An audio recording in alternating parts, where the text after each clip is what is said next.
ماڼوګله پښتو او پښتنه مینه. لیکواله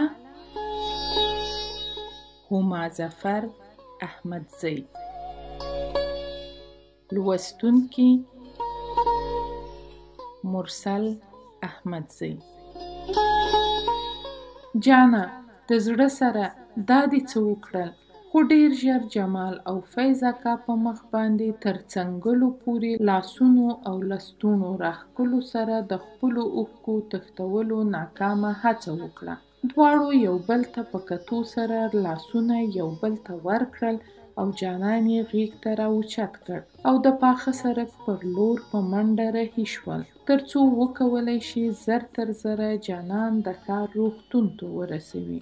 د قسمت کار ته ګوره چې په دې وخت کې مادو خپل وړوکي موټر کې کوم چې خپل دوکان ته به یې سودا پکې راوړه له ښار نه د کلي په لور را روان و، چې ناڅاپه یې دوی ته پام شو. کله چې د جمال په غېږ کې د جانان په وینو لت پت ټټر ته پام شو او څومره چې له قصې خبر و، زړه یې د پښو له ګوتو وخوت او چیغې یې کړه: جانانه دا دې څه وکړل؟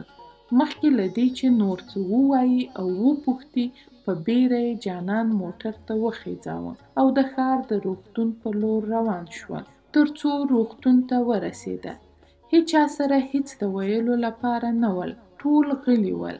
که چا ویلي هم وی نو څه به یې ویل. ټولو په زړه دا منلې وه چې ښایي جانان ځان ویشتلی وي، خو د فیض اکا هلته شتون دا خبره ردوله. خو په دې هم ځان ته چا یقین نشو ورکولی، ځکه چې جانان سره داسې څه نه ول. بل خوا د هغو کمزوره خلکو نه هم نه و چې خپلې مینې ته داسې د پای ټکی کېږدي، او دا هم دوی ته د منلو وړ نه وه چې څوک به داسې وي چې د جانان په شان د مینې خزانې باندې په داسې بې رحمانه توګه وار وکړي. له دې بې ځوابه او بېما ډوله ګونګو فکرونو او سوالونو سره د ټولو په مخ د اوښکو رودونه روان ول. دا خبره کلي ته هم رسېدلې وه. د جانان د حال څه واضح معلومات نه ول. ټول کرۍ شپه د روغتون په تمځای کې هاخوا دېخوا تلل راتلل. خورې تیارې د رڼا نوم نه اخیسته. ښکارېده چې نوره به رڼا نه راځي، نور به لمر خپلې زرینې وړانګې نه خوروي. ښایي زړه یې نه غوښتل چې خپلې وړانګې په دنیاوالو وغوړوي. لمر ناغوښتلي نارضا په راختو شو. د اوښکو پرخې لا د جمال په سترګو او مخ خورې وې چې ډاکټر یې خواته راغی او د هغو سوالونو او میما حل یې راوړ کوم چې د ټولو په زړونو کې د وینو ډنډونه جوړ کړي ول. ټولو ته جوته شوه چې جانان د هوایي ډزو په سړه مرمۍ لګېدلی او هغه هم د ماڼوګلې د واده په خوشحال ډزو. هغې سړې مرمۍ هغه له دې بې رحمه بې مینې دنیا نه او هغو دردونو نه چې د ګلخان اکا پښتو ورکړي ول بې غمه او راحته کړ. نور به یې زړه د ماڼوګلې په مینه کې د ماڼوګلې په نوم نه درزېږي. نور به یې د مینې درد نه احساسوي.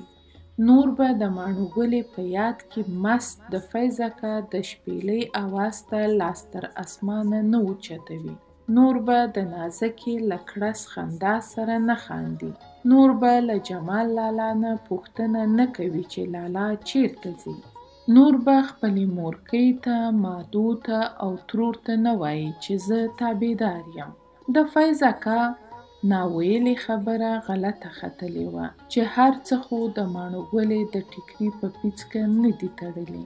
هو، د جانان له مینې سره سره د جانان ژوند هم د ماڼوګلې د پلو په پیڅکه تړلی و. د روغتون یو سپین موټر چې په سر یې یو سور رنګه څراغ بلیده او ګل کېده د روغتون له مخې نه روان شو. ما لیدلي چې کله کله دغه موټر ډېرې دردېدلې کړنګې چغې وهي، خو نن په ډېره آرامه او چوپه چوپتیا د کلي په لور روان و او د مینې جنازه یې د کلي په لور راوړله. تا به ویل چې د اسمان فرښتې یې بدرګه وي. په بیړه د خپل کلي او خپلې ماڼو ګلې په لور په ورا راځي. دا دروند خبر د ګل اکا تر غوږونو او نورو هم رسېدلی و. داسې برېښېده چې یو دروند پیټی د ګل اکا پر اوږو پروت وي او د وړلو توان یې نه لري او یا هم کومه غټه ګناه ترې شوې وي.